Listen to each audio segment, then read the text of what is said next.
National life insurance আন্তর্জাতিক সংবাদ। Iran ও ইসরায়েলের মধ্যে সংঘাত তীব্রতর হওয়ার সাথে সাথে একে অপরের বিরুদ্ধে হামলা অব্যাহত রেখেছে দুই দেশ। ইসরায়েলি হামলায় নিহত হয়েছে ইরানের রেভলিউশনারি গার্ড কোরের গোয়েন্দা প্রধান কাজিমি সহ 3 কর্মকর্তা। গুঞ্জন ছড়িয়েছে নিহত হয়েছে দেশটির সর্বোচ্চ ধর্মীয় নেতা আয়াতুল্লাহ আলী খামেনি। যদিও রয়টার্স জানায় খামেনিকে হত্যার ইসরায়েলি পরিকল্পনা আটকে দিয়েছে ট্রাম্প। ইমতিয়াজ আহমেদের রিপোর্ট।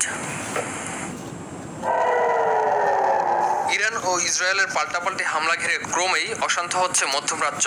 সময় গড়ানোর সঙ্গে সঙ্গে হামলার তীব্রতা বাড়াচ্ছে দুই দেশ। চলমান সংঘাতের মধ্যেই ইরান ও ইসরায়েলের মধ্যে সহসাই শান্তি প্রতিষ্ঠা হবে জানান মার্কিন প্রেসিডেন্ট ডোনাল্ড ট্রাম্প। অন্যদিকে উত্তেজনা কমানোর আহ্বান যুক্তরাজ্য, ফ্রান্স ও জার্মানির।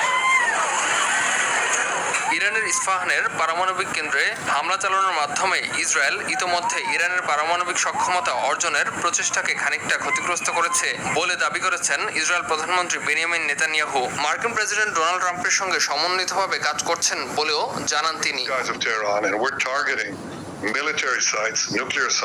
ইসরায়েলের গোয়েন্দা সংস্থা মোসাদের সঙ্গে যুক্ত সন্দেহে 2 ব্যক্তিকে গ্রেপ্তার করার কথা জানিয়েছে ইরান। এদিকে ইরান ইসরায়েল সংঘাত নিরসনে জরুরি বৈঠকের ডাক দিয়েছে আন্তর্জাতিক পরমাণু শক্তি সংস্থা IAEA। আজ অস্ট্রিয়ায় সংস্থার সদর দপ্তরে বৈঠকটি হওয়ার কথা রয়েছে। যদিও ইসরায়েলি হামলা অব্যাহত থাকলে কোনো পারমাণবিক আলোচনা হবে না, সাফ জানিয়ে দিয়েছেন ইরানের প্রেসিডেন্ট মাসুদ পেজেশকিয়ান।